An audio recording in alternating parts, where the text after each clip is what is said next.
เรียนรู้วิธีต้านทุจริตเสริมภูมิคุ้มกันทางจิตใจเปลี่ยนพลังความคิดเป็นพลังต่อต้านความไม่ถูกต้องไม่ว่าคุณจะเป็นนักเรียนนักศึกษาหรือประชาชนทั่วไปมาเพิ่มพลังความรู้สร้างสังคมใสสะอาดด้วยการเรียนรู้แบบใหม่บนแพลตฟอร์มต้านทุจริตศึกษาออนไลน์ของสำนักงานปปช.สมัครเลยวันนี้ที่ aced.nacc.go.th มาร่วมสร้างประเทศไทยโปร่งใสไร้ทุจริตและสินบนเริ่มได้ที่ตัวคุณสนับสนุนโดยกองทุนปปช.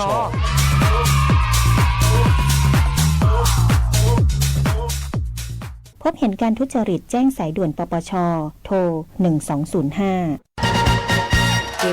ธนาคารอาคารสงเคราะห์มีโครงการสินเชื่อ Happy Home อัตราดอกเบี้ย5 ปีแรก 3% ต่อปีระยะผ่อนชำระสูงสุดนาน 40 ปีสำหรับคนที่จะซื้อบ้านห้องชุดคอนโดมิเนียมปลูกสร้างและซื้ออุปกรณ์หรือสิ่งอำนวยความสะดวกที่เกี่ยวกับบ้านที่อยู่อาศัยไม่เกิน 3 ล้านบาทสนใจรับรหัสเข้าร่วมโครงการตั้งแต่วันนี้แบบง่ายๆเข้าไปที่แอปพลิเคชัน GSB ออนเจพร้อมสมัครล่า GSB บัตรดีแล้วคลิกที่เมนูบริการพิเศษรับรหัสพวกเรานำไปประกอบการยื่นขอสินเชื่อได้ทันทีและทำนิติกรรมภายใน 30 ธันวาคม 2567 หรือโทรสอบถาม 054-621-490-5 ธนาคารอาคารสงเคราะห์ทำให้คนไทยมีบ้านสักบ้านคอยเราให้เข้าไปอยู่ดูแลผู้คุณผู้ฟังคะโรคน้ำกัดเท้าและโรคไข้ฉี่หนูเป็นอันตรายนะคะหากมีอาการไข้สูงปวดศีรษะปวดกล้ามเนื้อตาแดงเจ็บคอเบื่ออาหารนี่คืออาการโรคไข้ฉี่หนูค่ะและในช่วงของน้ำท่วมแบบนี้ห้ามเลยนะคะห้ามไปหาปลาห้ามลงเล่นน้ำระวังสัตว์มีพิษงูตะขาบแมงป่องและอย่าลืมตัดกระแสไฟฟ้าอย่าเดินลุยน้ำใกล้กับปลั๊กไฟสายไฟเสาไฟระวังไฟจะดูดไฟจะรั่วตายสถานเดียวแน่นอนรับมือกับโรคและภัยที่มากับน้ำท่วมด้วยความปรารถนาดีจากสำนักงานประชาสัมพันธ์ที่ 3 กรมประชาสัมพันธ์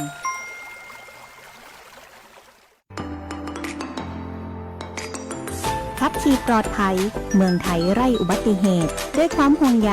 จากสวท8 FM 91 เมกะเฮิรตซ์คุณกำลังฟังFM 91 เมกะเฮิรตซ์ สวท แพร่ ให้ความรู้คู่ความสุขการประชาสัมพันธ์เป็นความสัมพันธ์ระหว่างประชาชนหรือให้ประชาชนเข้าใจสัมพันธ์กันและงานกิจการต่างๆก็ต้องอาศัยการประชาสัมพันธ์เกือบทั้งนั้นถ้าทุกคนตั้งใจทำเพื่อให้ผลที่เป็นประโยชน์แก่ส่วนรวมก็เชื่อได้ว่าส่วนรวมจะอยู่เย็นเป็นสุขพระบรมราโชวาทพระบาทสมเด็จพระปรมินทรมหาภูมิพลอดุลยเดชรัชกาลที่ 9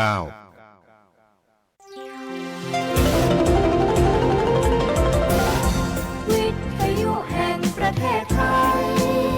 ให้ความรู้คู่ความสุข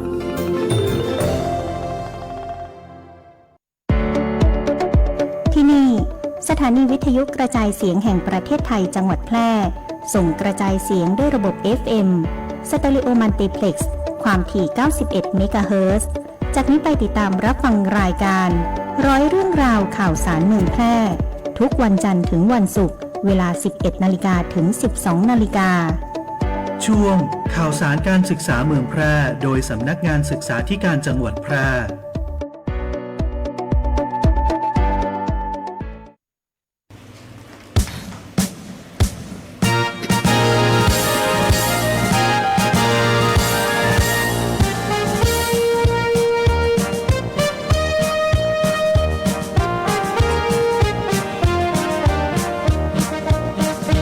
สำนักงานศึกษาธิการจังหวัดแพร่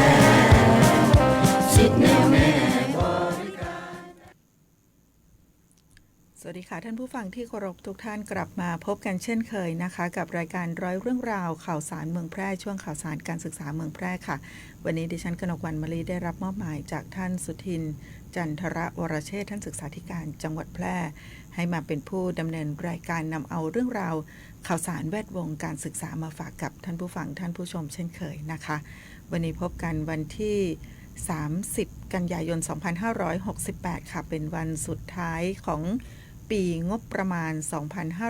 2568 รวมไปถึงเป็นวันสุดท้ายของหลายๆท่านนะคะที่เกษียณอายุราชการในวันนี้นะคะเป็นวันสุดท้ายในการทำงานไม่ว่าจะเป็น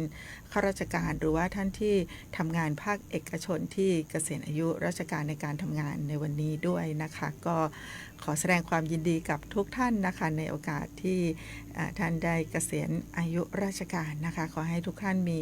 สุขภาพที่แข็งแรงนะคะเกษียณอย่างสำราญทุกท่านนะคะตลอดระยะเวลาที่ท่านปฏิบัติหน้าที่นะคะไม่ว่าจะเป็นงานทางด้านราชการหรือว่าเอกชนนะคะทำคุณประโยชน์ให้กับบ้านเมืองมาโดยตลอดนะคะก็ขอให้ทุกท่านมีความสุขในชีวิตหลังเกษียณทุกท่านค่ะค่ะวันนี้นะคะมีข่าวสารมาฝากมากมายหลายเรื่องเช่นเดียว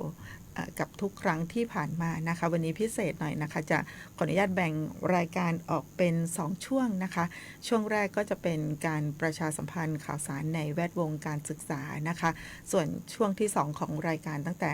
11:30 น.เป็นต้นไปนะคะวันนี้ได้รับเกียรติจากท่านผู้อำนวยการศูนย์การศึกษาพิเศษประจำจังหวัดแพร่นะคะท่านผู้อำนวยการนินรัตน์สุรีนะคะเดี๋ยวอีกสักครู่ท่านผู้อำนวยการนินรัตน์สุรีจากศูนย์การศึกษาพิเศษประจำจังหวัดแพร่นะคะจะได้เข้ามาร่วมรายการของเราในช่วงที่2ของรายการนะคะหลายท่านอาจจะมีข้อคำถามนะคะเด็กที่อยู่ในความดูแลของท่านนะคะไม่ว่าจะเป็นบุตรหลานนะคะหรือว่าเด็กที่อยู่ในการปกครองของท่านนะคะหากมีความบกพร่องนะคะไม่ว่าจะเป็นทางด้านร่างกายทางด้านสติปัญญานะคะอีกสักครู่ท่านผู้อำนวยการจะมาเล่าให้ฟังนะคะในส่วนของบทบาทภารกิจของทางศูนย์การศึกษาพิเศษประจำจังหวัดแพร่ค่ะช่วงนี้ขออนุญาตไปที่ข่าวแรกของรายการกันก่อนนะคะเมื่อวานนี้นะคะในส่วนของสำนักงานศึกษาธิการจังหวัดแพร่ได้จัดกิจกรรมเคารพธงชาติและร้องเพลงชาติเนื่องในวันพระราชทานธงชาติไทยนะคะซึ่งการจัดพิธีครั้งนี้นะคะเพื่อที่จะรำลึกในพระมหากรุณาธิคุณของพระบาทสมเด็จพระมงกุฎเกล้าเจ้าอยู่หัวรัชกาลที่6ผู้พระราชทานธงไตรรงค์เป็นธงชาติไทยนะคะซึ่งท่านได้พระราชทานเมื่อวันที่28กันยายนนะคะปีพุทธศักราช2460นะคะซึ่งในปีนี้ปี2568นะคะถือว่าครบรอบ108ปีแห่งการมีธงไตรรงค์เป็นสัญลักษณ์ของชาติอันสะท้อนถึงอัตลักษณ์ความเป็นเอกราชและความภาคภูมิใจของคนไทยทั้งชาติตลอดจนเพื่อเป็นการปลูกฝังความรักชาติแล้วก็เสริมสร้างความสามัคคีในหมู่ข้าราชการบุคลากรของทางกระทรวงศึกษาธิการนะคะทั้งนี้มติของคณะรัฐมนตรีเมื่อวันที่20กันยายน2559นะคะได้กำหนดให้วันที่28กันยายนของทุกปีเป็นวันพระราชทานธงชาติไทยนะคะไทย National Flag Day นะคะเพื่อที่จะเทิดทูนสัญลักษณ์ประจำชาติไทยแล้วก็ให้ทุกภาคส่วนนะคะได้มีส่วนร่วมในการจัดกิจกรรมเคารพธงชาติแล้วก็ร้องเพลงชาติพร้อมกันทั่วทั้งประเทศเพื่อที่จะแสดงถึงความจงรักภักดี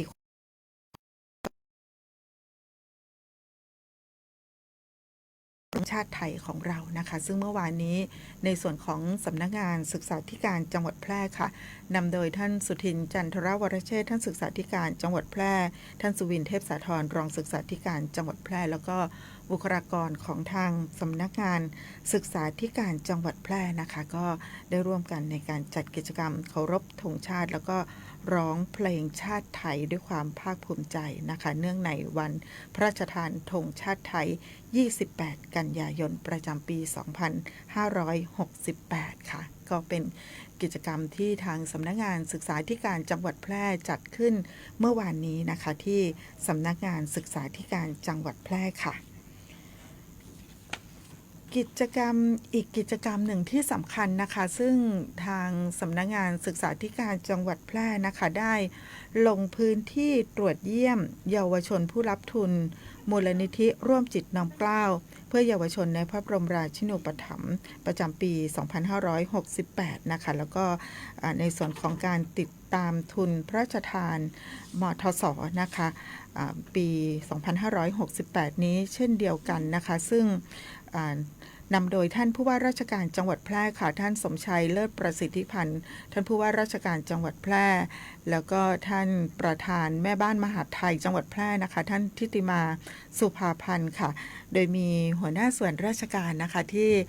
ร่วมตรวจเยี่ยมในครั้งนี้ด้วยนะคะก็คือในส่วนของท่านศึกษาธิการจังหวัดแพร่ค่ะท่านสุทินจันทรวรเชษฐ์ค่ะแล้วก็ท่านพัฒนาความมั่นคงและพัฒนาสังคมและความมั่นคงของมนุษย์จังหวัดแพร่นะคะท่านโสภินสุวรรณหงษ์ท่านหัวหน้าสำนักงานจังหวัดแพร่ค่ะท่านอัฐฟ้าก้อนทองรวมไปถึงผู้แทนจากทางสำนักงานสาธารณสุขจังหวัดแพร่แล้วก็ในส่วนของหน่วยงานต้นสังกัดนะคะเมื่อวันเสาร์อาทิตย์ที่ผ่านมา2วันด้วยกันก็คือวันที่27และ28กันยายน2568นะคะคณะของท่านผู้ว่าราชการจังหวัดแพร่ก็ได้ลงพื้นที่ตรวจเยี่ยมนักเรียนทุนพระราชทานมทส.นะคะแล้วก็นักเรียนทุนมูลนิธิร่วมจิตน้อมเกล้าเพื่อเยาวชนในพระบรมราชินูปถัมภ์นะคะซึ่งได้มีการตรวจเยี่ยมทั้งหมดนะคะจำนวน23 รายด้วยกันนะคะมีในส่วนของนักเรียนทุนพระราชทานมทส.จำนวน4 รายด้วยกันนะคะสำหรับการตรวจเยี่ยมในครั้งนี้นะคะลงพื้นที่ตรวจเยี่ยมไปที่สถานศึกษาของนักเรียนแล้วก็เยาวชนผู้รับทุนนะคะประกอบไปด้วยโรงเรียนรองวิทยาการอาชีพรองโรงเรียนบ้านไผ่ล้อมนะคะอันนี้เริ่มต้นวันแรกวันที่27กันยายน2568นะคะหลังจากนั้นช่วงบ่ายของวันที่27กันยายน2568นะคะก็เดินทางต่อไปที่อำเภอวังชิ้นนะคะก็จะมีที่โรงเรียนวังชิ้นวิทยานะคะมีน้องผู้รับทุนมูลนิธิร่วมจิตน้อมเกล้าในพระบรมราชินูปถัมภ์อยู่2 คนด้วยกันนะคะที่โรงเรียนวังชิ้นวิทยาค่ะเสร็จสิ้นภารกิจจากอำเภอรองอำเภอวังชิ้นเสร็จเรียบร้อยแล้วนะคะก็มาปิดท้ายที่อำเภอเมืองแพร่นะคะไปที่วิทยาลัยเทคนิคแพร่นะคะแล้วก็อีกแห่งหนึ่งก็คือโรงเรียนสาธิตเทศบาลบ้านเชตวันนะคะอันนี้เป็นภารกิจในการตรวจเยี่ยมนักเรียนทุนในวันที่27กันยายน2568ค่ะหลังจากนั้นนะคะวันที่28กันยายน2568นะคะก็ได้ลงพื้นที่ตรวจเยี่ยมนักเรียนทุนอีกทั้งหมด12 รายด้วยกันนะคะไปเริ่มต้นที่อำเภอหนองม่วงไข่ค่ะที่โรงเรียนกีฬาองค์การบริหารส่วนจังหวัดแพร่พัฒนาประชาอุปถัมภ์นะคะซึ่งเป็นสถานศึกษาในสังกัดขององค์การบริหารส่วนจังหวัดแพร่นะคะหลังจากนั้นก็ไปติดตามนักเรียนทุนที่โรงเรียนราชประชานุเคราะห์25จังหวัดแพร่ที่อำเภอร้องกวางนะคะที่โรงเรียนราชประชานุเคราะห์25จังหวัดแพร่มีนักเรียนทุนอยู่ทั้งหมด4 รายด้วยกันนะคะเป็นนักเรียนทุนพระราชทานมทส.จำนวน1 รายนะคะแล้วก็ในส่วนของเยาวชนผู้รับทุนมูลนิธิร่วมจิตน้อมเกล้าในเพื่อเยาวชนในพระบรมราชินูปถัมภ์อยู่ทั้งหมด3 รายด้วยกันค่ะหลังจากนั้นนะคะไปต่อที่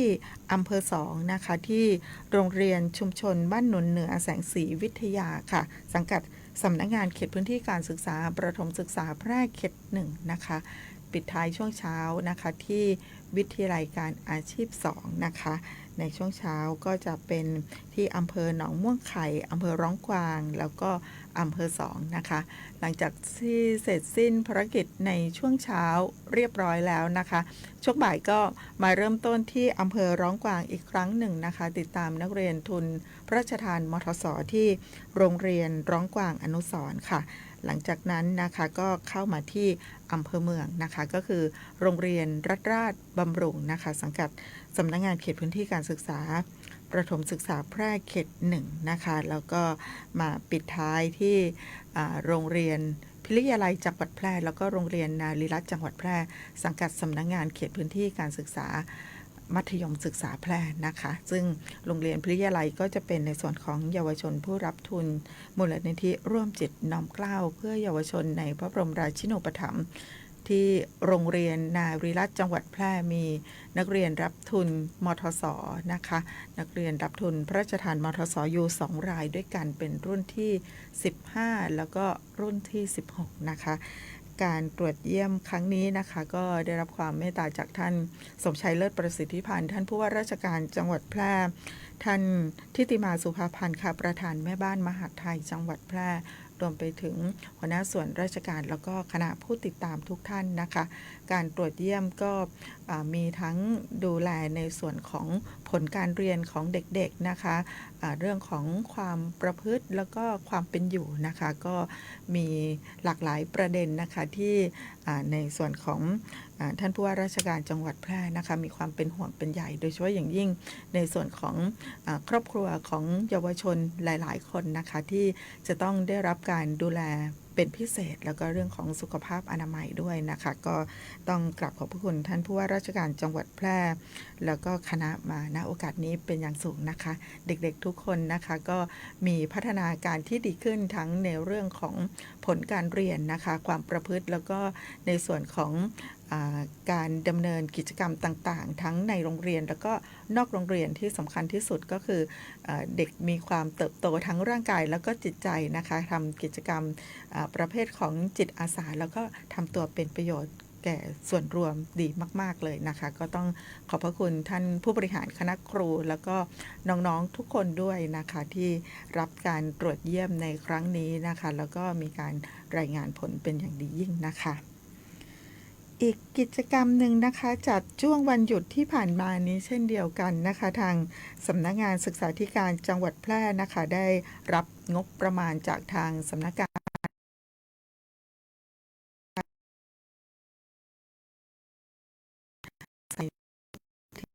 อบรมเจ้าหน้าที่และผู้บังคับบัญชายุวกชาติหลักสูตรครูผู้สอนกิจกรรมยุวกชาติรุ่นที่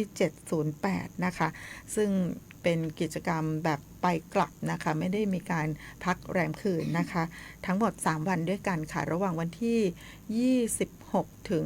28กันยายน2568ที่ผ่านมานะคะคุณครูของเราก็จะได้ไม่ทิ้งเด็กนะคะก็คือจัดกิจกรรมเน้นวันหยุดเป็นส่วนใหญ่นะคะซึ่งวันที่26กันยายน2568ที่ผ่านมานะคะก็มีพิธีเปิดในส่วนของพิธีเปิดการอบรมเจ้าหน้าที่และผู้บังคับบัญชายุวกชาติหลักสูตรครูผู้สอนกิจกรรมยุวกชาตินะคะโดยท่านสุทินจันทระวรเชษฐ์ค่ะท่านศึกษาธิการจังหวัดแพร่นะคะก็ให้เกียรติเป็นประธานในพิธีเปิดการอบรมในครั้งนี้นะคะซึ่งการอบรมครั้งนี้นะคะก็มีวัตถุประสงค์เพื่อที่จะให้คุณครูของเรานะคะมีความรู้ความเข้าใจในส่วนของกิจกรรมยุวกชาติสามารถที่จะนำความรู้ที่ได้รับ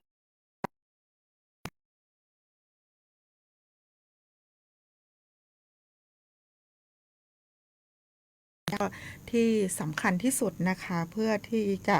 สนองพระราชดำรัสของสมเด็จพระกนิษฐาธิราชเจ้ากรมสมเด็จพระเทพรัตนราชสุดาสยามบรมราชกุมารีอุปนายิกาผู้อำนวยการสภากาชาดไทยนะคะพระองค์ต้องการที่จะพัฒนากิจกรรมยุวกชาติให้มีความทันสมัยขึ้นสอดคล้องกับการเปลี่ยนแปลงของสังคมโลกใน8เรื่องหลักๆดังนี้นะคะก็คือเรื่องแรกที่สำคัญที่สุดของกิจกรรมยุวกชาติก็คือเรื่องของสุขภาพนะคะเรื่องที่2เป็นเรื่องของสิ่งแวดล้อมค่ะเรื่องที่3ยุวกชาติเกษตรเรื่องที่4เพศศึกษาเรื่องที่5พี่เลี้ยงเด็กเรื่องที่6ยุวกชาติไทยแล้วก็เรื่องที่7โภชนาการนะคะซึ่งหลักสูตรยุวกชาติในครั้งนี้นะคะเพื่อที่จะตอบสนองให้คุณครูของเราได้มีองค์ความรู้ไปถ่ายทอดให้กับเด็กๆที่เรียนในส่วนของกิจกรรมพัฒนาผู้เรียนยุวกชาติของเรานะคะให้มีการพัฒนาขึ้นนะคะซึ่งในการอบรมในครั้งนี้นะคะก็มีผู้เข้ารับการอบรมทั้งหมด48คนนะคะก็เป็นบุคลากรที่เป็นผู้บังคับบัญชายุวกชาติของจังหวัดแพร่ของเราจากทุกสังกัดนะคะที่เข้ารับการอบรมในครั้งนี้นะคะซึ่งในส่วนของพิธีปิดนะคะก็มีท่านรองสุวินเทพสาธรค่ะรองศึกษาธิการจังหวัดแพร่ก็เป็นประธานในพิธีปิดในครั้งนี้นะคะสำหรับการอบรมในครั้งนี้นะคะในส่วนของคณะวิทยากรนะคะได้รับเกียรติจากท่านกองธรรมนวเลิศเมธีนะคะเป็นผู้อำนวยการฝึกอบรมนะคะรองผู้อำนวยการฝึกอบรม3ท่านด้วยกันนะคะ ประกอบไปด้วยท่านสุทินจันทรวรเชษฐ์ค่ะท่านเอกชัยใจกองแก้วนะคะรองผู้อำนวยการสำนักงานเขตพื้นที่การศึกษามัธยมศึกษาแพร่นะคะท่านกำพลที่มาสารนะคะเป็นรองผู้อำนวยการฝึกอบรมนะคะคณะวิทยากรก็มีทั้งในส่วนของส่วนกลางแล้วก็ในส่วนของวิทยากรจังหวัดแพร่ของเราจังหวัดพะเยาจังหวัดลำปางนะคะที่มาร่วมเป็นคณะวิทยากรให้ความรู้กับคณะครูของเราในครั้งนี้ด้วยนะคะก็ต้องกลับขอบพระคุณคณะวิทยากรทุกท่านเป็นอย่างสูงโดยเฉพาะอย่างยิ่งในส่วนของผู้ทรงคุณธรรมยุวกชาตินะคะท่านสุรีปทาประเสริฐนะคะพร้อมกับคณะนะคะรวมไปถึงคณะวิทยากรจากหน่วยงานทางการศึกษาทุกสังกัดด้วยนะคะร่วมด้วยช่วยกันนะคะคณะวิทยากรมีจำนวนเยอะพอๆกับผู้เข้ารับการอบรมเลยนะคะต้องกราบขอบพระคุณทุกท่านที่เสียสละเวลาโดยเฉพาะอย่างยิ่งการอบรมในครั้งนี้นะคะศุกร์เสาร์อาทิตย์นะคะก็เป็นช่วงวันหยุดที่ผ่านมานะคะทุกท่านก็เสียสละเวลาแล้วก็ให้ความอนุเคราะห์มาให้ความรู้กับคณะครูของเราเป็นอย่างดียิ่งนะคะต้องกราบขอบพระคุณมาณโอกาสนี้เป็นอย่างสูงอีกครั้งหนึ่งนะคะค่ะช่วงนี้ขออนุญาตพักเบรกกันสักครู่นะคะอย่างที่เกริ่นไว้ตอนต้นของรายการนะคะช่วงหน้านะคะก็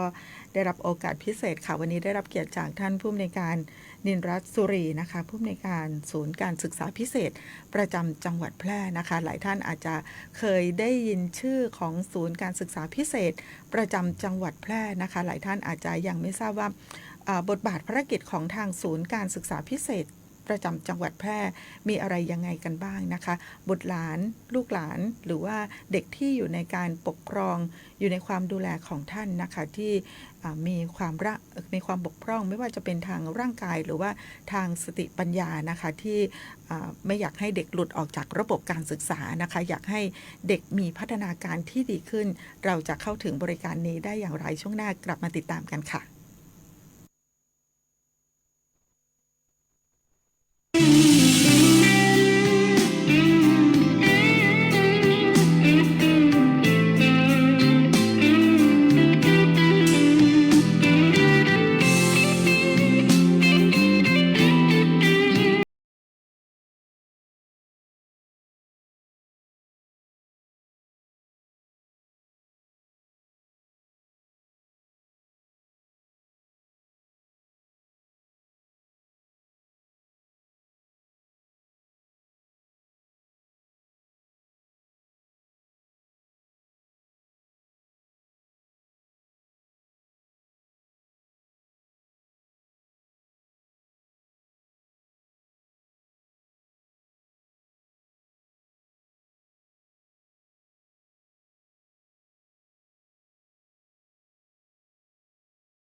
องค์การบริหารส่วนจังหวัดแปรเชิญชวนคนใกล้ชิดคนในครอบครัวดูแลผู้สูงอายุให้สุขภาพดีทั้งกายและใจด้วยการเลือกอาหารให้เหมาะสมพอดีพยายามควบคุมน้ำหนักตัวผู้สูงอายุบ่ให้อ้วนหากกิจกรรมสร้างสรรค์ให้ผู้สูงอายุทำให้ผู้สูงอายุได้มีส่วนร่วมในการตัดสินใจลดอาการซึมเศร้าป้าผู้สูงอายุไปเดินเล่นออกกำลังกายสัมผัสอากาศที่บริสุทธิ์เตรียมที่อยู่อาศัยจัดเตรียมสภาพแวดล้อมในบ้านให้ดีดูแลผู้สูงอายุบ่ดีให้เกิดอุบัติเหตุลื่นตกหกล้มหลีกเลี่ยงการใจยาที่บ่เหมาะสมมันสังเกตอาการผิดปกติต่างๆของร่างกายผู้สูงอายุและบ่ดีลืมป้าเปิ่นไปตรวจสุขภาพประจำปีตัวยเพื่อความสุขของผู้สูงอายุบุคคลอันเป็นที่รักของครอบครัวด้วยความห่วงใยจากองค์การบริหารส่วนจังหวัดแปรประกันไม่ใช่แค่เพียงธุรกิจที่เอามาขายคุณเพื่อเงินแต่ประกันเป็นการกระจายความเสี่ยงของคุณไปให้บริษัทประกันถ้าไม่เชื่องั้นลองฟังนี่ผมชื่อประกรณ์มีบ้านอยู่1 หลังอยู่มาวันหนึ่งแก๊สระเบิดบ้านผมก็หายไปคุณว่าใครจะรับผิดชอบให้ประกรณ์ถ้าเขาไม่ทำประกันทำประกันเถอะครับจะประกันไหนๆก็อุ่นใจเมื่อมีประกันคปภ.สำนักงานคณะกรรมการกำกับและส่งเสริมการประกอบธุรกิจประกันภัย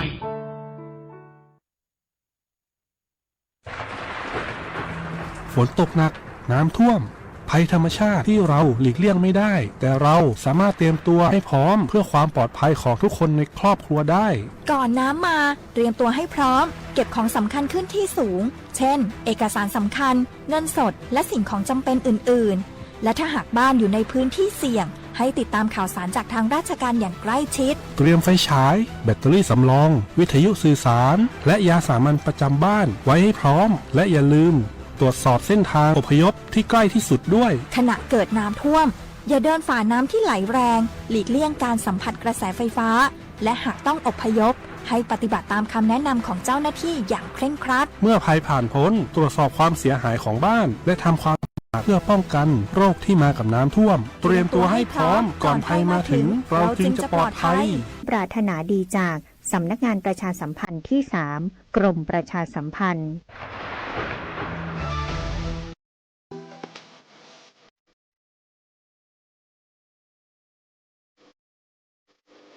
ครับบ่ดื่มบ่ครับปลอดภัยตลอดการเดินทางด้วยความห่วงใยจากสวทแปร FM 91 เมกะเฮิรตซ์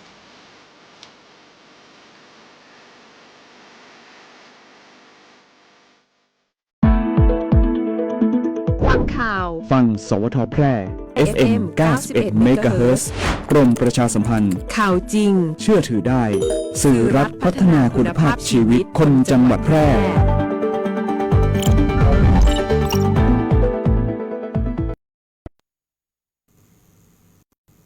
ต้อนรับท่านผู้ฟังเข้าสู่ช่วงที่2ของรายการนะคะช่วงข่าวสารการศึกษาเมืองแพร่นะคะอย่างที่เกริ่นกับท่านผู้ฟังไว้ตั้งแต่ตอนต้นของรายการนะคะก็คือช่วง2ของรายการนะคะเราได้รับเกียรติจากท่านผู้อำนวยการศูนย์การศึกษาพิเศษประจำจังหวัดแพร่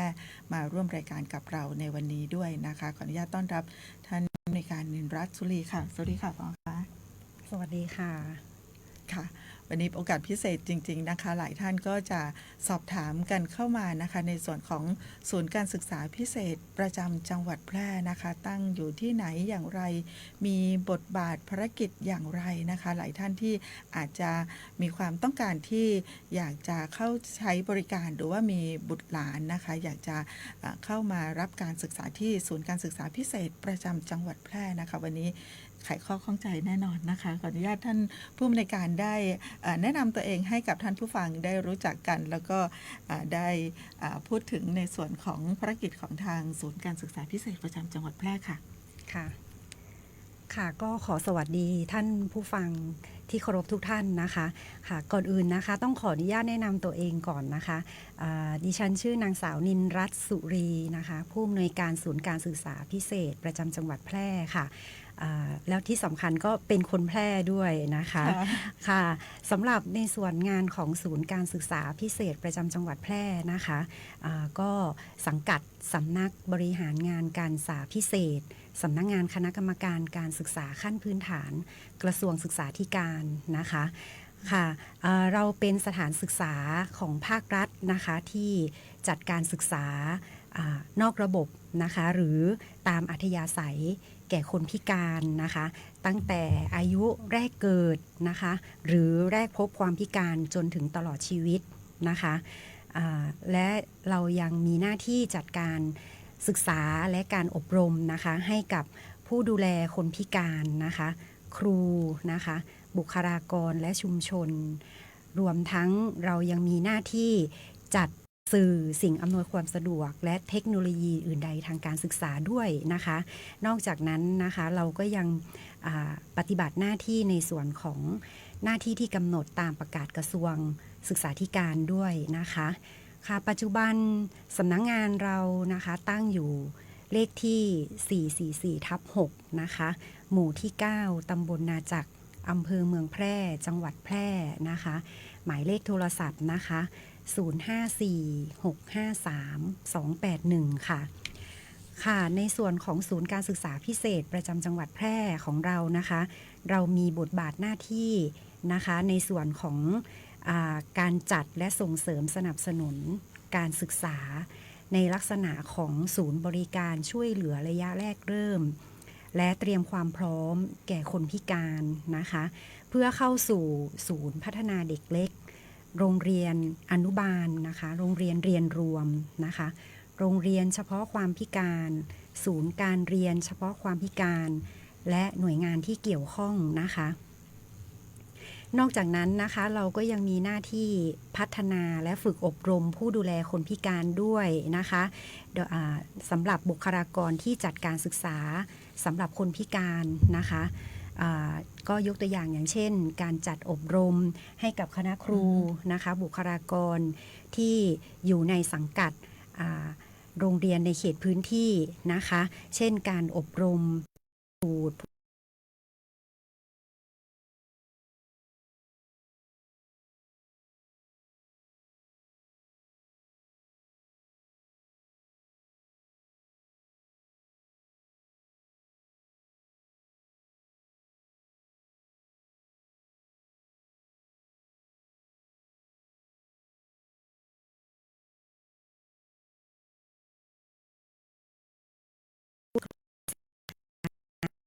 การอบรมในเรื่องการเขียนแผนการจัดการศึกษาเฉพาะบุคคลนะคะซึ่งมีส่วนสำคัญในการนำแผนนะคะไปพัฒนาแล้วก็จัดการเรียนการสอนให้เหมาะสมสำหรับนักเรียนพิการของเรานะคะค่ะนอกจากนั้นนะคะเรายังมีหน้าที่จัดระบบส่งเสริมและสนับสนุนการจัดทำแผนการจัดการศึกษาเฉพาะบุคคลอย่างที่ได้นำเรียนไปเมื่อสักครู่นะคะพร้อมทั้งจัดหาสิ่งอำนวยความสะดวกเทคโนโลยีและบริการอื่นใดทางการศึกษานะคะที่เหมาะสมกับความต้องการจำเป็นพิเศษของนักเรียนของเราด้วยนะคะค่ะในส่วนของหน้าที่อีกอันหนึ่งนะคะที่เราดำเนินการนะคะก็คือในเรื่องของการจัดระบบช่วงเชื่อมต่อสำหรับคนพิการนะคะซึ่งเป็นการเปลี่ยนจากระดับหนึ่งไปยังอีกระดับหนึ่งนะคะยกตัวอย่างเช่นเป็นการเปลี่ยนผ่านนะคะจากศูนย์การศึกษาพิเศษนะคะไปสู่สถานศึกษานะคะครอบครัวหรือชุมชนนะคะเป็นการเปลี่ยนผ่านระดับจากการศึกษาระดับประถมศึกษานะคะไปยังมัธยมศึกษานะคะหรือแม้แต่กระทั่งเป็นการเปลี่ยนผ่านระดับมัธยมศึกษาไปยังอาชีวศึกษาและอุดมศึกษานะคะและการเปลี่ยนผ่านจากสถานศึกษานะคะสู่การมีอาชีพนะคะอันนี้ก็เป็นหน้าที่ของศูนย์การศึกษาพิเศษประจำจังหวัดแพร่ของเราเช่นเดียวกันนะคะนอกจากนั้นนะคะเรายังมีการให้บริการฟื้นฟูสมรรถภาพคนพิการและชุมชนด้วยกระบวนการทางการศึกษานะคะโดยกลุ่มเป้าหมายก็คือจะเป็น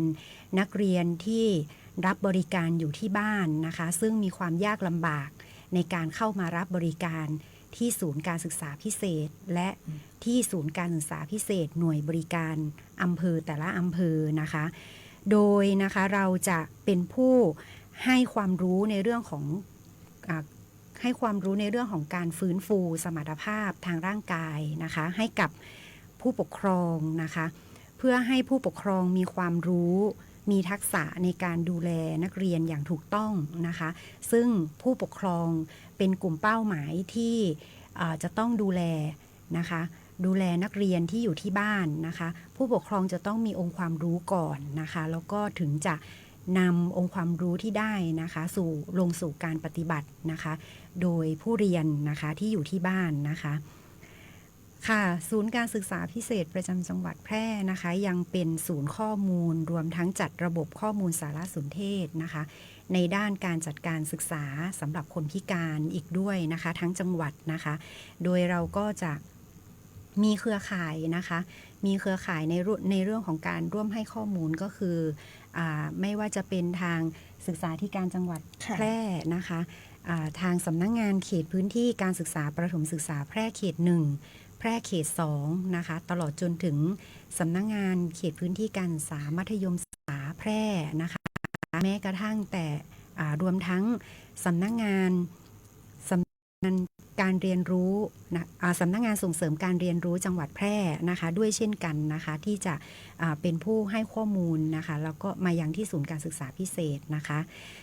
นอกจากนั้นนะคะเรายังมีการจัดระบบสนับสนุนการจัดการเรียนรวมนะคะและประสานงานการจัดการศึกษาสำหรับคนพิการในจังหวัดแพร่นะคะทั้งนี้ก็จะมีเครือข่ายอย่างที่ได้นำเรียนไปเมื่อสักครู่นะคะไม่ว่าจะเป็นในส่วนของสำนักงานศึกษาธิการจังหวัดแพร่นะคะแล้วก็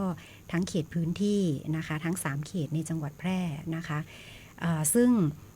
โรงเรียนทุกโรงเรียนในปัจจุบันนะคะก็จะมีสถานะเป็นโรงเรียนเรียนรวมทั้งหมด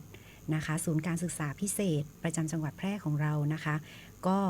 ลงพื้นที่นะคะเพื่อให้การสนับสนุนนะคะไม่ว่าจะเป็นในเรื่องขององค์ความรู้นะคะคำแนะนำนะคะหรือในเรื่องของการคัดกรองนะคะทางการศึกษานะคะหรือแม้กระทั่งแต่รวมถึงการจัดสิ่งอำนวยความสะดวกนะคะอื่นใดทางการศึกษาด้วยเช่นกันนะคะค่ะและหน้าที่อื่นนะคะตามที่กฎหมายกำหนดนะคะก็จะประกอบไปด้วยในเรื่องของการส่งเสริมการจัดการศึกษาให้แก่คนพิการนะคะที่มีความบกพร่องทางด้านร่างกายหรือการเคลื่อนไหวหรือสุขภาพนะคะซึ่งเจ็บป่วยเรื้อรังอยู่ในโรงพยาบาลนะคะหรือที่บ้านเป็นระยะเวลานานๆจนไม่สามารถไปเรียนในสถานศึกษาขั้นพื้นฐานได้ตามปกตินะคะอันนี้ก็เป็นภาระหน้าที่ของศูนย์การศึกษาพิเศษนะคะที่จะต้องลงไปดูแลด้วยเช่นกันนะคะค่ะนอกจากนั้นนะคะก็ยังส่งเสริมสนับสนุนการจัดการศึกษาสำหรับคนพิการที่มีการเรียนรวมนะคะอย่างที่แจ้งไปให้ท่านผู้ฟังนะคะทุกท่านได้รับทราบไปเมื่อสักครู่นะคะตลอดจนถึงในเรื่องของระบบการส่งต่อนะคะและส่งเสริมสนับสนุนช่วงเชื่อมต่อสำหรับคนพิการนะคะส่งเสริมสนับสนุนการพัฒนาศักยภาพด้านอาชีพด้วยนะคะให้แก่คนพิการแล้วก็ผู้ดูแลคนพิการตามความเหมาะสมนะคะและหน้าที่สุดท้ายนะคะก็คือประสานและส่งเสริมให้องค์กรปกครองส่วนท้องถิ่นนะคะองค์กรคนพิการหน่วยงานภาครัฐและภาคเอกชนนะคะสามารถพัฒนาสนับสนุนและจัดการศึกษาสำหรับคนพิการที่มีการเรียนรวมนะคะทั้งของภาครัฐและภาคเอกชนด้วยนะคะทั้งหมดก็จะเป็นหน้าที่ของศูนย์การศึกษาพิเศษประจำจังหวัดแพร่ของเรานะคะที่จะต้องดำเนินการนะคะค่ะในส่วนของการให้บริการนะคะทั้งหมดนะคะก็จะมี5รูปแบบนะคะรูปแบบที่1นะคะก็คือการให้บริการ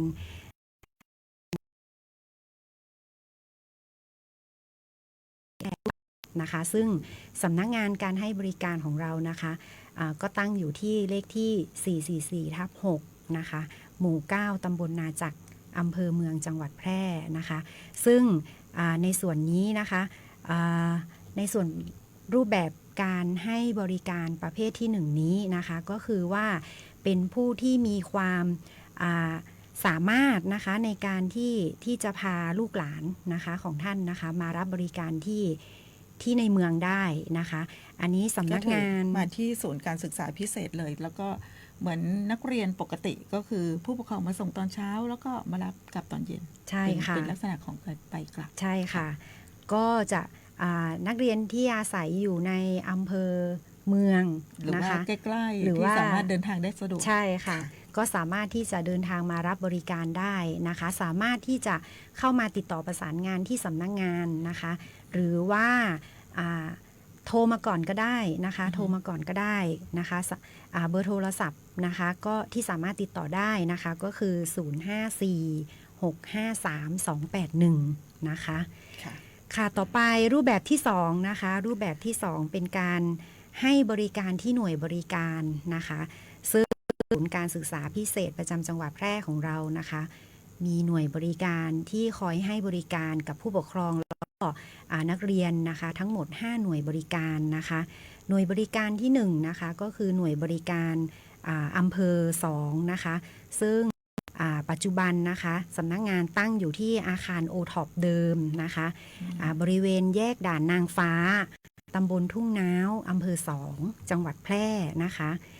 หน่วยบริการที่2นะคะก็คือหน่วยบริการอำเภอร้องกวางค่ะตั้งอยู่ศูนย์พัฒนาเด็กเล็กเทศบาลตำบลร้องเข็มค่ะตำบลร้องเข็มอำเภอร้องกวางจังหวัดแพร่ค่ะหน่วยบริการที่3นะคะก็คือหน่วยบริการอำเภอเด่นชัยนะคะซึ่งสำนักงานตั้งอยู่ในโรงเรียนบ้านปากพวกนะคะหมู่ที่10ตำบลเด่นชัยอำเภอเด่นชัยจังหวัดแพร่นะคะหน่วยบริการที่4นะคะก็คือหน่วยบริการอำเภอรองค่ะตั้งอยู่ที่อาคารสาธารณสุขอำเภอรองเดิมนะคะตำบลห้วยอ้ออำเภอรองจังหวัดแพร่นะคะและหน่วยบริการสุดท้ายก็คือหน่วยบริการอำเภอวังชิ้นนะคะปัจจุบันสำนักงานตั้งอยู่ที่โรงเรียนบ้านวังขอนป่าไผ่นะคะหมู่ที่1ตำบลแม่พุงอำเภอวังชิ้นจังหวัดแพร่ขออนุญาตถามท่านผอ.นิดหนึ่งว่าศูนย์หน่วยบริการของแต่ละอำเภอก็คือตอนนี้ของจังหวัดแพร่ของเรามีทั้งหมด5หน่วยด้วยกันนะคะ5หน่วยบริการมีคุณครูมีทีมสหวิชาชีพอยู่ประจำไหมคะค่ะทั้ง5หน่วยสำหรับคุณครูที่คอยให้บริการกับผู้ปกครองและนักเรียนของเรานะคะแต่ละหน่วยบริการจะมีคุณครูประจำการอยู่ทั้งหมด3คนหน่วยละ3คนหน่วยละ3คนนะคะนอกจากนั้นนะคะในแต่ละหน่วยบริการนะคะก็จะมีนักสหวิชาชีพโดยนักกิจกรรมบำบัดนักกายภาพบำบัดและนักจิตวิทยานะคะเวียนไปให้บริการนะคะในทุกเดือนนะคะทั้งนี้ก็จะเป็นไปตามกำหนดการแล้วก็ปฏิทินของงานฟื้นฟูสมรรถภาพสามารถแล้วก็ใช้บริการตามปฏิทินบริการเราได้เลยค่ะได้เลยค่ะแล้วก็ทางครูผู้รับผิดชอบในหน่วยบริการนะคะก็จะมีการประชาสัมพันธ์ค่ะในช่วงไหนวันไหนที่นักสหวิชาชีพนะคะเดินทางไปให้บริการก็จะแจ้งให้กับผู้ปกครองทราบล่วงหน้าค่ะเพื่อที่จะพาเด็กๆนะคะแล้วก็นักเรียนของเรามารับบริการที่หน่วยบริการอันนี้คือเคสที่สามารถที่จะพาเด็กมาที่หน่วยบริการซึ่งทางศูนย์การศึกษาพิเศษประจำจังหวัดแพร่นะคะก็เห็นความสำคัญตรงนี้บางท่านอาจจะไม่สามารถที่จะเดินทางมารับส่งบุตรหลานที่ศูนย์การศึกษาพิเศษประจำจังหวัดแพร่ที่ในเมืองได้เพราะว่าเด็กของเราก็คือมีความบกพร่องทางร่างกายทางสติปัญญาอาจจะไม่สามารถที่จะพาเดินทางมาสะดวกก็มีศูนย์หรือว่าหน่วยบริการของแต่ละอำเภอรองรับให้บริการผู้ปกครองตรงนั้นนะคะอันนี้เป็น2รูปแบบแล้วนะคะค่ะอีกรูปแบบนึงค่ะรูปแบบที่3นะคะรูปแบบที่3ก็จะเป็นการให้บริการสำหรับนักเรียนที่รับบริการอยู่ที่บ้านนะคะซึ่งไม่สะดวกจริงๆก็ไปบริการที่บ้านใช่ค่ะในกลุ่มนี้นะคะก็จะเป็นกลุ่มนักเรียนที่มีลักษณะแรงนะคะรุนแรงแล้วก็มีข้อจำกัดหลายๆอย่างนะคะลำบากในการใช้ชีวิต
ออทิสติกค่ะจำนวน2ห้องเรียนค่ะซึ่งในส่วนนี้นะคะเราก็จะมีครูการศึกษาพิเศษที่ไว้ให้บริการนะคะแล้วก็จัดการศึกษานะคะจัดการเรียนการสอนให้กับนักเรียนกลุ่มออทิสติกนะคะเน้นว่าในส่วนนี้นะคะกลุ่มเป้าหมายของเราก็คือนักเรียนออทิสติกที่สามารถเรียนได้นะคะจะเข้าไปรับบริการอยู่ในโรงเรียนบ้านทุ่งโฮงอภิวังค์ อันนี้เลื่อนระดับชั้นได้ไหมคะเคส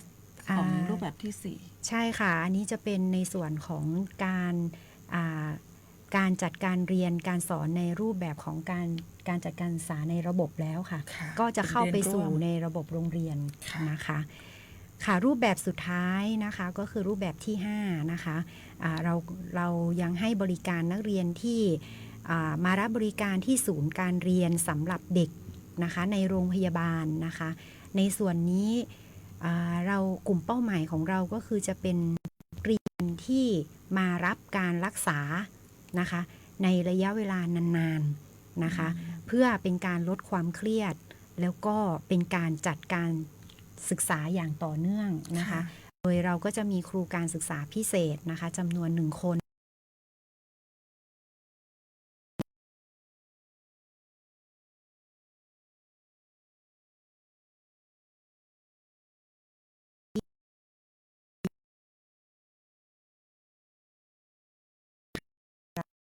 นะคะทางศูนย์การศึกษาพิเศษก็มีคุณครูไป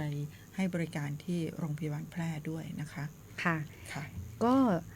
ในส่วนของการรับบริการที่ศูนย์การเรียน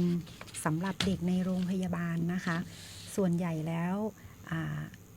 ที่มารับบริการก็จะเป็นนักเรียนที่มาจากโรงเรียนในสังกัดสำนักงานเขตพื้นที่การศึกษานะคะทั้ง3เขตนะคะที่มารับการรักษาอยู่ที่โรงพยาบาลนะคะอันนี้ก็จะทำให้เด็กๆได้มีการผ่อนคลายนะคะไม่รู้สึกว่าตัวเองเหมือนอยู่ในระบบของการรักษาตัวนะคะแล้วก็ที่สำคัญนะคะเรามุ่งเป้าไปที่ในเรื่องของการป้องกันในส่วนของเด็กที่หลุดออกจากระบบโรงเรียนนะคะหรือว่า Zero Dropout นะคะค่ะอันนี้ก็เป็นโครงการหนึ่งนะคะที่ช่วยนะคะให้เด็กนะคะไม่หลุดออกจากระบบการศึกษาใช่ค่ะจะขออนุญาตถามท่านผู้อำนวยการนะคะหลายท่านอาจจะสงสัยว่าศูนย์การศึกษาพิเศษประจำจังหวัดแพร่กับโรงเรียนแพร่ปัญญานุกูลจังหวัดแพร่เนี่ยแตกต่างกันยังไงแล้วก็ถ้าหากว่าเรามีบุตรหลานอยู่ในการดูแลเนี่ยลักษณะไหนที่จะต้องส่งไปเรียนที่โรงเรียนแพร่ปัญญานุกูลลักษณะไหนที่ต้องมาศูนย์การศึกษาพิเศษเวลาจำกัดแล้วกันค่ะสำหรับในส่วนในเรื่องของความแตกต่างนะคะการจัดระบบการศึกษาของศูนย์การศึกษาพิเศษแล้วก็โรงเรียนแพร่ปัญญานุกูลนะคะในส่วนของศูนย์การศึกษาพิเศษค่ะเราจัดการศึกษาให้กับนักเรียนนะคะเป็นศูนย์บริการช่วยเหลือระยะแรกเริ่มนะคะหรือว่าเป็นลักษณะของการเตรียมความพร้อมนะคะก่อนเข้าโรงเรียนฝึกพัฒนาการเด็กให้มีความพร้อมก่อนที่จะเข้าสู่ระบบการศึกษาใช่ค่ะเราจะให้บริการนะคะสำหรับกลุ่มเป้าหมายของเรานะคะก็คือเด็กที่มีอายุแรกเกิดนะคะอายุด้วยตอนนี้ศูนย์การศึกษาพิเศษจนถึง18 ปีถึง18 ปีถึง18 ปีนะคะในส่วนนี้ของศูนย์การศึกษาพิเศษเราจะเน้นในเรื่องของพัฒนาการ5ด้านค่ะพัฒนาการ5ด้านในด้านของด้านร่างกายนะคะด้านอารมณ์จิตใจด้านสังคมด้านสติปัญญาและด้านทักษะจำเป็นพิเศษอื่นนะคะซึ่งเราจะเน้นในเรื่องของการเคลื่อนไหวนะคะตลอดจนถึงการช่วยเหลือตัวเองได้ใช่ค่ะเมื่อมีความพร้อมนะคะเราก็จะส่งต่อเข้าไปสู่ระบบโรงเรียนนะคะไม่ว่าจะเป็นโรงเรียนเฉพาะทางโรงเรียนเรียนรวมนะคะถ้ามีพัฒนาการที่ดีสามารถที่จะเลื่อนระดับชั้นได้นะคะอาจจะส่งไปที่โรงเรียนแพร่ปัญญานุกูลจังหวัดแพร่หรือว่าโรงเรียนที่มีการจัดการเรียนการสอนแบบเรียนร่วมในสังกัดต่างๆก็ได้นะคะค่ะเวลาของรายการหมดลงแล้วนะคะยังมีเนื้อหามากมายนะคะวันนี้ก็ได้รับความรู้มากมายนะคะจากท่านผู้อำนวยการจากศูนย์การศึกษาพิเศษประจำจังหวัดแพร่วันนี้ต้องขอบพระคุณมากๆค่ะค่ะยินดีค่ะนำรายการจากลาท่านผู้ฟังไปก่อนนะคะสวัสดีค่ะสวัสดีค่ะ